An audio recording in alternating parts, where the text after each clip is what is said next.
Let's do this one called Aunt Rene. Aunt Rene. Aunt Rene wasn't officially my aunt.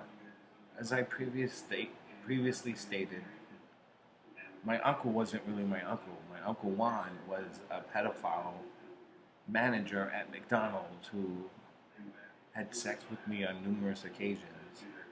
But Aunt Rene was very accepting and very loving and welcoming. When we got evicted from our house and King was taken away from me, and after searching the neighborhood for weeks, he was never returned home. And I didn't understand why, but we were now living in a shelter in Brooklyn. It was Cumberland Hospital in Fort Greene Projects. I'm not sure if it's still a shelter, but it used to be Cumberland Hospital. And we were in a room full of people, and it was a whole new environment for me. And again, it was a place where someone effeminate or gay or curious like myself would be accepted, and I was constantly being bullied and harassed. And Aunt Renee, her son happened to be my younger brother's best friend. As I said, I was the protector of my young brother, so I had to watch over him. And TK, that's his name, TK, was his best friend, and TK was son of Aunt Renee. And Aunt Renee became, when I first saw her while we were in the shelter, I was like 13 years old. I 13, 14 years old. And I remember being in the shelter and seeing this woman who everybody else looked poor. Like they wore like dirty clothes and stained clothes and like sweatpants and, Skims or, whatever they would call back then, stretch whatever, fuck, yoga pants. But they wore those type of clothes, and she wore fur coats and dresses and shoes, and she reminded me of old school Hollywood, and I was so glamorized by this woman, but her hair was in a bun and reminded me of 50s, so it everything fit for old school Hollywood. In fact, as our friendship grew, she actually wore what was underneath the dress, skilts or slips, and I introduced her to the thong.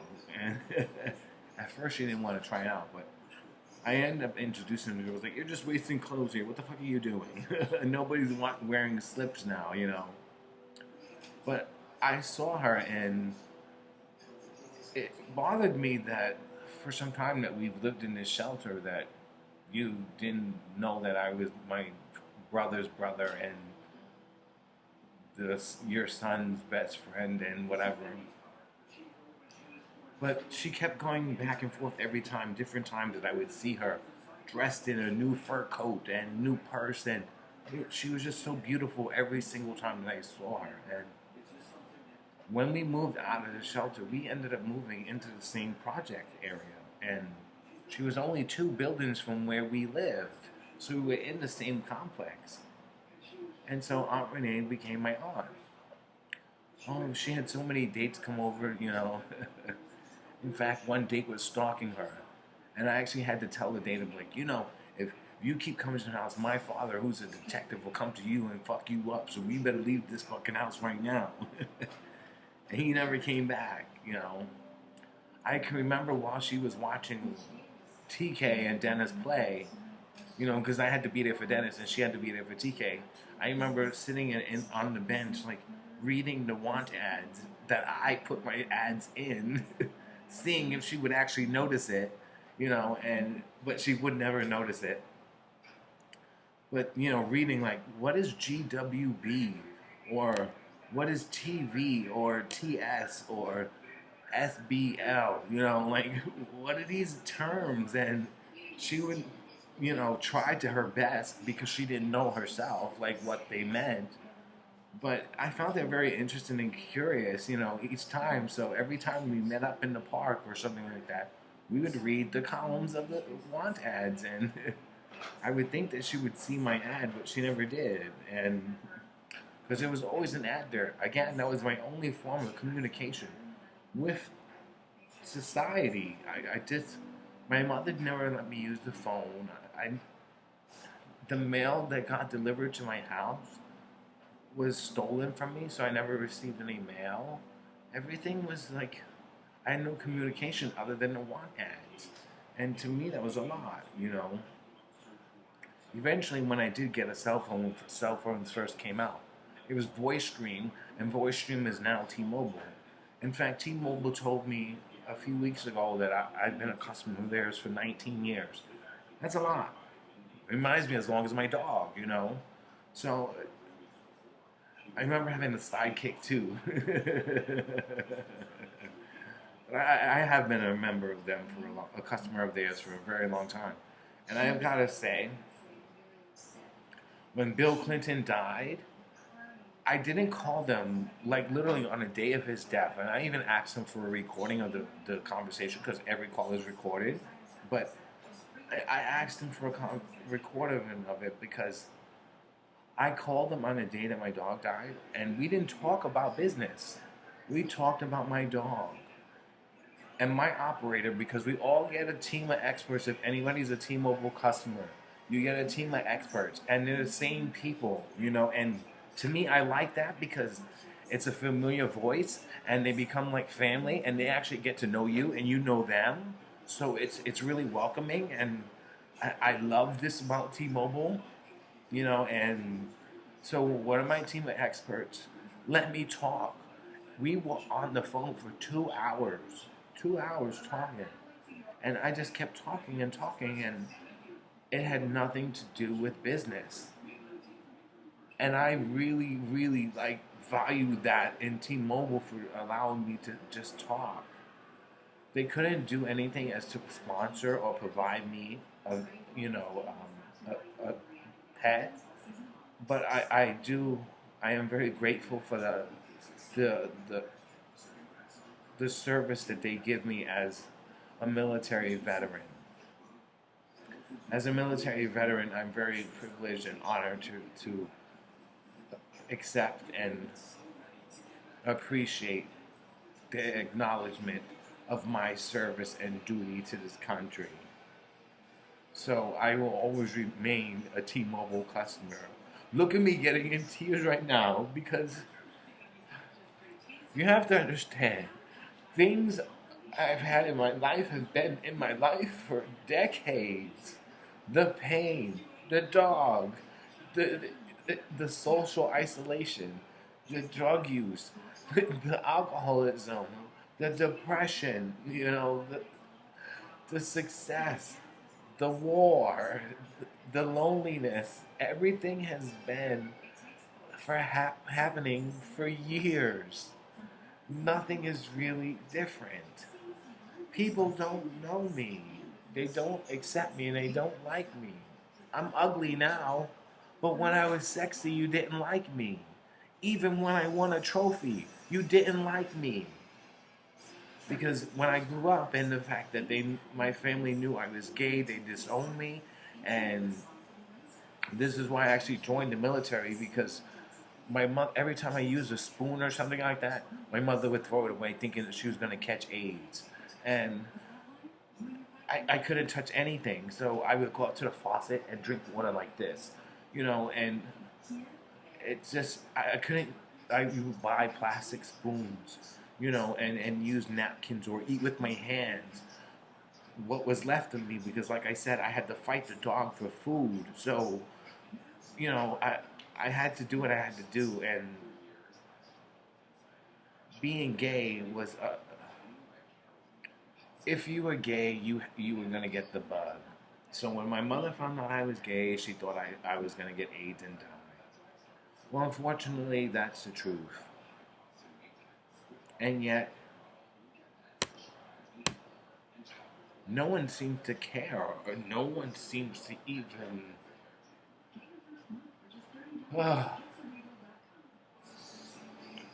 What must I do to.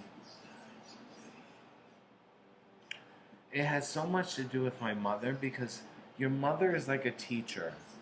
Because your teacher is like a mentor, someone you look up to, someone you respect. Your mother is the one who gave birth to you, so she's the monarch.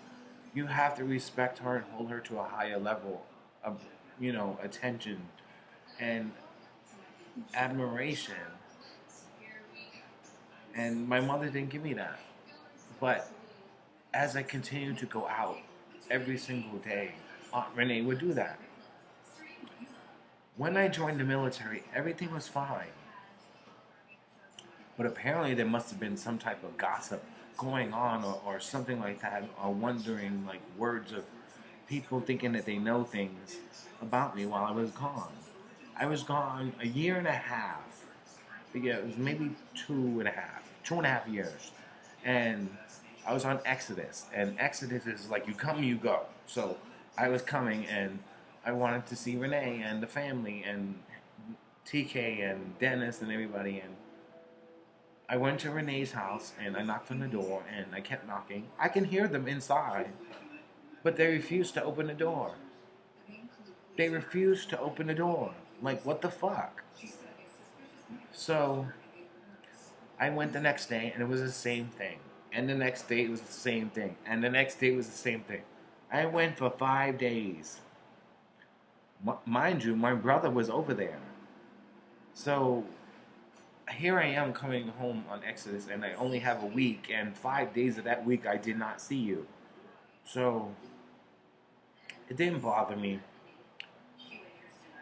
I found it strange and awkward, but it didn't bother me. So I went back to serving my country, and when I was retired, I came home and it was the same thing. She had blocked me for 5 years. 5 years. 5 years. And more of a time that I needed her most was when I came home. Because when I came home, she knew my mother had died. She knew my stepfather had died. She knew my grandmother had died. She knew my father had died. She knew the kids and my other brothers were gone. So she also knew where Dennis was, my younger brother. And she blocked me from her house for 5 years. And I was homeless. And I had to move into a shelter. And that's where I adopted Bill Clinton. Bill Clinton was so small, he was like this big. And he was like this big for like 7 months. I took him everywhere like that. He would fit in my pocket. But it just... Aunt Rene is really interesting because we would go to church, and while we were in church, she would cry. I would always ask her why she's crying while she's praying, because we went to St. Patrick's Cathedral, because Aunt Rene really liked to... I guess I see it as myself. I guess I should do something like she did, being that I'm all by myself right now. But because of the pandemic, I'm kind of iffy about it. But she used to ride the bus from the start to the finish, like on the M5 or the M7, all by herself. And there are other times when she was at work, or, she would ride the train to certain stations where we would follow her, and I actually got to know how to ride the subway because of her. And Aunt Rene really is something special. And she blocked me from her house for 5 years. And 5 years is a really long time. And like I just said, we've been through a lot in growing up. And when she finally did open the door, I forgot about it. I didn't even want to bring it up.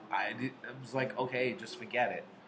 Like, she didn't even bring it up or told me that I was lying or that I misunderstood. But yet, if I misunderstood, you had my number. Again with T-Mobile. T-Mobile knows this. It's been the same number. I hate when you call people and they say, oh, my number's changed, or I had to change my number because of this. And I'm like, I had the same number for all these years. And there's always been an opportunity for people to reach out to me, and they never have. And it really is disappointing.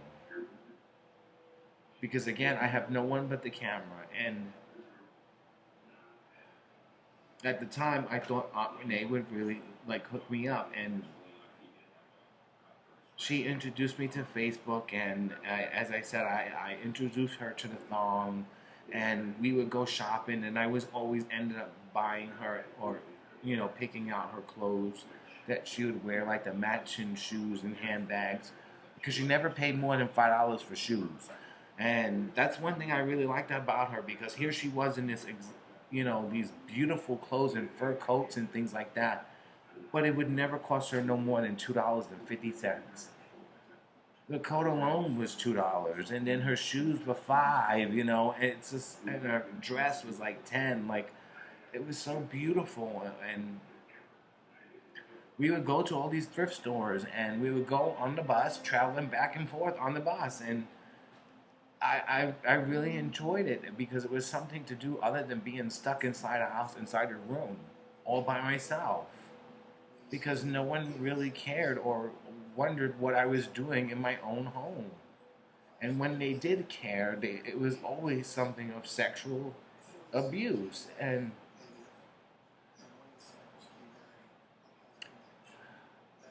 I do come from a lot of trauma and pain.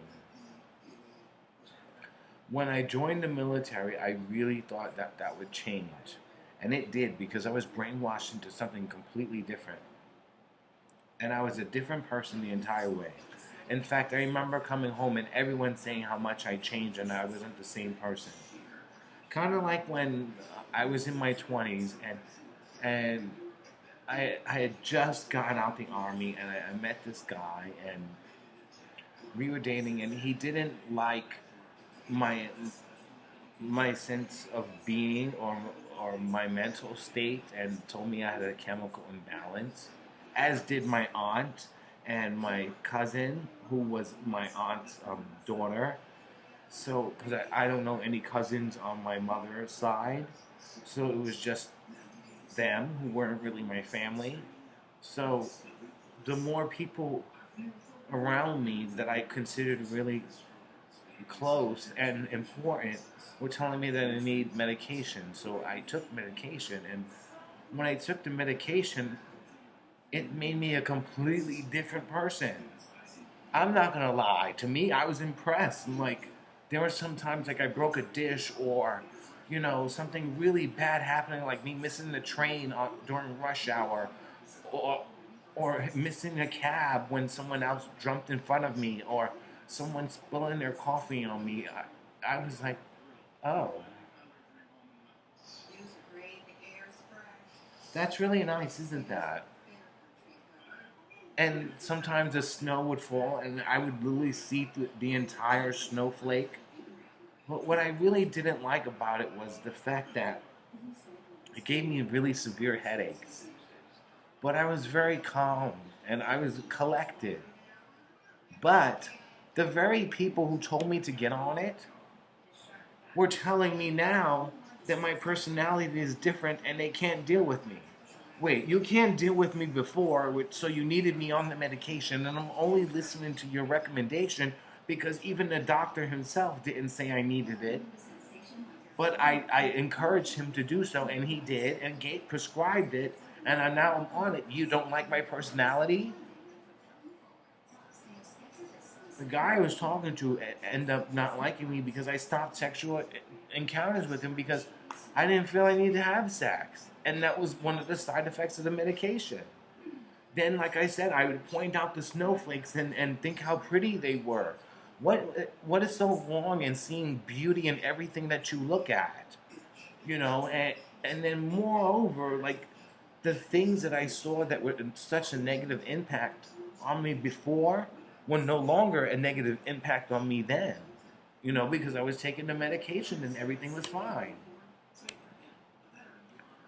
But it was a problem. And so, because I kept getting those headaches, so I couldn't handle the headaches, and they became so severe that I was seeing stars. So I had to stop the medication. And unfortunately, as I said, because it was my recommendation, the doctor felt that I didn't need the medication. So I stopped. And I became the same person I once was before I took the medication. And they started to avoid me. And Aunt Rene would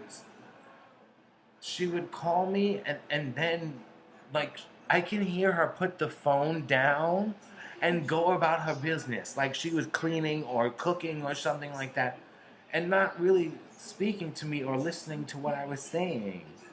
Then there were other times, like, she would pick up the phone and be dead silent, and I'm talking and trying to say hello, hello, hello, hello, hello, and she doesn't respond. Then there were other times she just doesn't pick up or return the voicemails or text messages, and it became really like, what's going on? So he finally did answer her calls, but every time we spoke, she had to go because there was a problem with the baby or an issue with this, or she had to do laundry, or she had to cook, and it was always cut short. What I didn't know was she was trying to basically make herself disappear. And I didn't understand that because I met you at 13, and here I am now, a 30-year-old man. A 30-year-old man. And yet, my brother, who is your son's best friend, was his best man at his wedding. They are bonded and connected as friends for life. They are the true definition of best friends forever. I was accepted into the family for years. And now you can't even return a simple phone call? When I questioned her, she never gave me a particular answer. And it was always disregarded as me being dramatic, and then I need help, and I need to be put on medication again. And it was always my fault. And it was kind of conflicting because whenever I was being sexually abused, it was never my fault. So here I am conducting myself and trying to find people who actually love me and want to accept me, and they don't because they have a problem with who I am.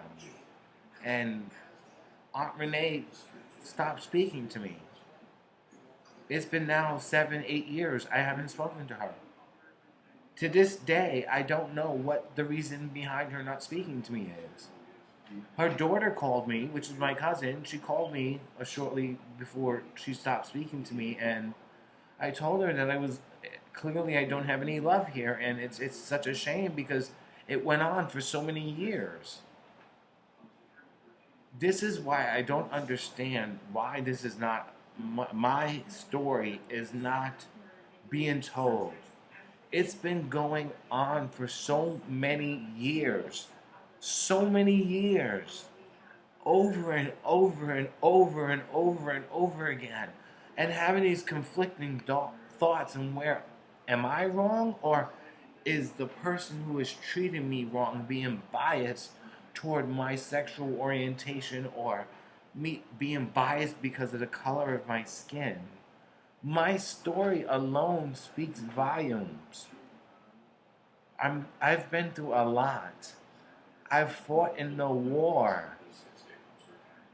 A war that I might say that I actually fought in and is now over. So that tells you again that these things have been happening for years. Someone really needs to listen to me and understand the pain and the gravitude and the magnitude of what is actually happening to me. It's crushing what is left of my soul and my being. What is my purpose here? My dog is dead. The only family I ever had as an adult man. I've never been in a relationship. I don't have any family or friends. Because once it got out that I was having sex with all these people, people stopped having sex with me. And then there became this rumor, and I don't understand to this day, in society and in the adult industry. And I was shunned, and I was being pushed and pushed and pushed and talked about, even had death threats set against me. And I didn't understand why, so it didn't make sense for me to produce, to go on social media and partake in any like posts and replies or comments. I'm not on social media. I'm all by myself. Nobody knows my existence. I don't think anybody understands that. Did you fall down and bump your little head? For over 2 decades, I have been by my fucking self. No friends. No family. People have come and gone and no one has stayed. It's always been me and my dog. And now that he's gone, it's just me. It's just me. What am I to do? Sit here and talk in front of a camera. I'm tired of doing this. No one is listening. It's really frustrating. What do I have to do to get people to understand or listen or give me a chance? It seems like I'm always fighting for people's approval. I should not have to do that as a grown-ass man. Moreover, I'm a fucking veteran. You owe me the respect. Why am I sitting here groveling at your feet and you don't even accept me as for a job or for housing or for education or for a dog adoption or for anything? It's really undermining my character and putting me further and further and further down that hole that I can't seem to dig out of. This story alone is oh my God, I'm suffering it. You have to understand. You have sexual abuse, sexual starvation, neglect, foster care, bullied, jumped, harassed, arrested, don't ask, don't tell, the gay adult industry, and now a lonely old man. Tell me if that's not many decades and series you can put into your documentary or the story about my life. That's 5 seasons with 10 episodes. I can't see where you could do wrong. My story alone will bring in the ratings. I have so much to tell and it's very painful. And I need this out there.